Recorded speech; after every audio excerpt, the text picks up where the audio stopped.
પાલભાઈએ એમના ભાષણમાં ખૂબ વિગતે વાત કરી છે કે આ યાત્રા શાના માટે છે, યાત્રામાં આપણે શું કરવા જઈએ છીએ.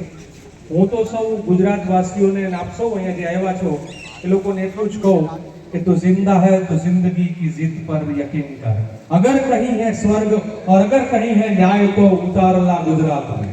આ ગુજરાતની ધરતી અન્યાય, અત્યાચાર, બલાત્કાર અને ભ્રષ્ટાચારની એક એમણે જાણે દુકાન બનાવી દીધી હોય એવું ભારતીય જનતા પાર્ટીનું ભ્રષ્ટ શાસન છેલ્લા ત્રણ દાયકાથી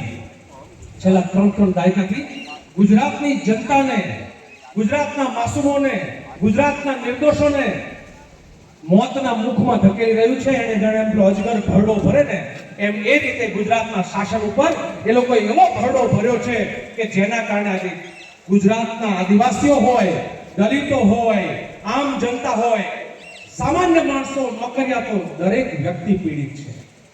આ પીડાની પરાકાષ્ઠા તો ત્યાં સુધી છે કે ગુજરાતમાં ન્યાય માટે નીકળીએ, ગુજરાતમાં અન્યાયની સામે અવાજ ઉઠાવીએ એટલે ભારતીય જનતા પાર્ટીના કોઈક સિનિયર નેતા આવીને એમ કહેવા માંગે કે ગુજરાતની શાંતિને ઢોળવાનો તમે પ્રયાસ કરો છો. આ શાંતિ, આ તમારી કેવી શાંતિ કે જ્યાં મોરબીમાં નિર્દોષો જે છે ડૂબીને મરે, રાજકોટના ટીઆરપી ઝોનમાં બાળકો ભસ્મ થઈ જાય, તક્ષશિલાના 22 બાળકો જે છે એ ભડતું થઈ જાય ને કૂદીને મરે, અને અગ્નિકાંડની અંદર એ બાળકો જે છે બોટ તમારી ઊંધી પડે ને ડૂબીને મરે. આ દરેક ભ્રષ્ટાચારીઓને સજા અપાવવા માટે જે પરિવારોએ ગુમાવ્યું છે, પરિવારોને આપણે કશું જ પાછું નથી આપી શકવાના, પણ એમણે એમના ભવિષ્યનો ટેકો, ભવિષ્યના રખવાળ, ભવિષ્યમાં જેને એ મા બાપની જે લાકડી બનવાનો હતો એનું ભાવિ એને ગુમાવ્યું છે. કમ સે કમ સરકાર એને એ મુઆવજા તો આપે. પૈસા ક્યાં તમારા બાપના આપવાના છે? પૈસા તમારે ક્યાં તમારા બાપના આપવાના છે? પૈસા તો અહીંયા ગુજરાતની એક જનતા છે એના ખિસ્સા કાતરીને જે તમે ટેક્સ લો છો એ તમારે ટેક્સના પૈસામાંથી આપવાના છે, કાંઈ તમારે ઘરનું આપવાનું નથી. હિસાબ કરીએ તો ખબર પડે કે આ 3 દશકામાં જેની પાસે સાયકલ નથી, મોટરસાયકલ નથી, આજે મોટા મોટા રિસોર્ટના માલિકો બન્યા છે, હજારો કરોડના એ લોકો આસામી બની ગયા છે. તમે સામાન્ય માણસો ઉપર તમે રેડ પાડો છો, સામાન્ય દુકાનદારોને હેરાન કરો છો.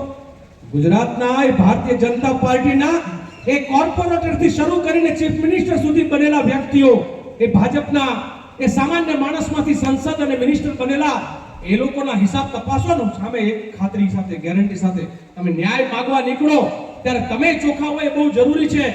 હું પોતે ભ્રષ્ટાચાર કરતો હોય ન્યાયની માંગણી કરવા નીકળું તો એ ન ચાલી શકે. આજની આ ક્રાંતિ સભામાં એ ભાજપના ગુજરાતના શાસકોને, ભાજપના દેશના શાસકોને ખુલ્લો પડકાર છે કે આવો કોંગ્રેસના નેતાઓના તમે અમારા હિસાબ તપાસો અને ગુજરાતની જનતાને તમારા હિસાબ આપો અને કહો કે તમે ભ્રષ્ટાચાર કર્યો છે કે નથી કર્યો. એનું દૂધનું દૂધ અને પાણીનું પાણી કરો. આ ન્યાયની યાત્રા એ ભ્રષ્ટાચાર સામેની, એ અત્યાચાર સામેની, એ નલિયા, જસદણ, પાટડી થી લઈને વડોદરાની એ બેન દીકરીઓના ચિત્કારની કે જેની પર ભારતીય જનતા પાર્ટીના નેતાઓએ સામૂહિક બળાત્કારો કરીને એ છાવરવાનો પ્રયત્ન કર્યો છે. એ આ બેન બેટીની ઇજ્જત અને આબરૂ એના સામે આ લડાઈ એની ન્યાયની લડાઈ છે. આ લડાઈ ગુજરાતના ગરીબોના મકાનો ઉપર જે બુલડોઝર ફેરવી દેવામાં આવે છે એના સામેની આ લડાઈ છે. મને મોરબીના મિત્રોએ કહ્યું સરકાર મોરબીની નગરપાલિકાને સુપરસીડ કરે. એમને ખબર છે કે મોરબીના નગરપતિ, મોરબીના કોર્પોરેટરો અને મોરબીના અધિકારીઓ આમાં ભ્રષ્ટાચાર કર્યા છે અને ભ્રષ્ટાચારના પાપે આપણે 141 કે એનાથી પણ અનેક લોકો અહીંયા ગુમાવ્યા છે. ભ્રષ્ટાચાર કરો છો તમે, સુપરસીડ એના મુદ્દે કરો છો.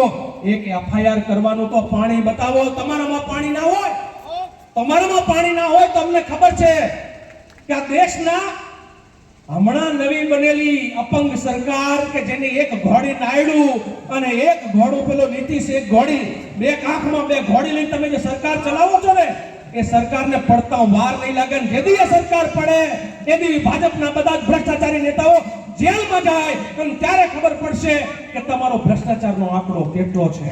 અને ત્યારે શાસનમાં જે લોકો હશે સરકારના અધિકારીઓને ચેતવવા નીકળ્યા છીએ, સરકારના અધિકારીઓને ચેતવવા નીકળ્યા છીએ કે તમે આઈએસ હોય, આઈપીએસ હોય, કે તમે જીપીએસસી ની એક્ઝામ કરીને ક્લાસ 1 કે 2 કે ઓફિસર હોય, તમારા ભ્રષ્ટાચાર ભાજપના રાજમાં સુરક્ષિત હશે. આજ નહીં તો કાલ કોંગ્રેસનું શાસન આવશે, જનતાનું શાસન આવશે.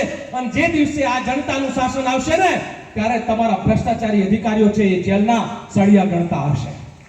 એટલે ભાજપના પદાધિકારીઓના, એમએલએના, એમપીના તળિયા ચાટવાનું, એના પગના તળવા ચાટવાનું બંધ કરી અને ગરીબ માણસના મકાનનું વિચારો, ગરીબ માણસના ન્યાયનું વિચારો.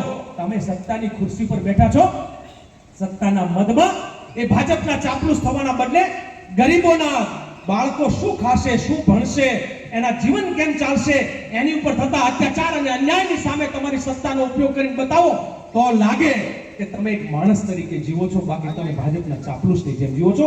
આવી ચાપલુસી બંધ કરવા માટે, આ ન્યાયની લડાઈ માટે, આ હક માટે ભાઈ પાલભાઈએ કહ્યું છે પાપનો ઘડો.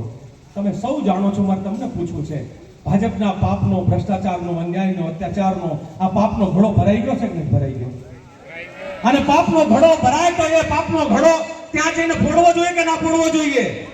એટલે ગુજરાતના બધા જ લોકોને એક જ વિનંતી કે જ્યાં જ્યાં આ ગાડીઓ નીકળે, જ્યાં યાત્રા નીકળે, તમને લાગે કે અન્યાય છે, અત્યાચાર છે, તમારો એક કાચું ચીઠ્ઠું અંદર નાખો. એના કાચા ચીઠ્ઠા ગાંધીનગરમાં જઈને ખોલશું, એનો પાપનો ઘડો ફોડશું અને આખી ગુજરાતની પબ્લિકને ખબર પડશે કે ભાજપ એટલે ભ્રષ્ટાચાર, ભાઈ ભૂખ ને ભ્રષ્ટાચાર.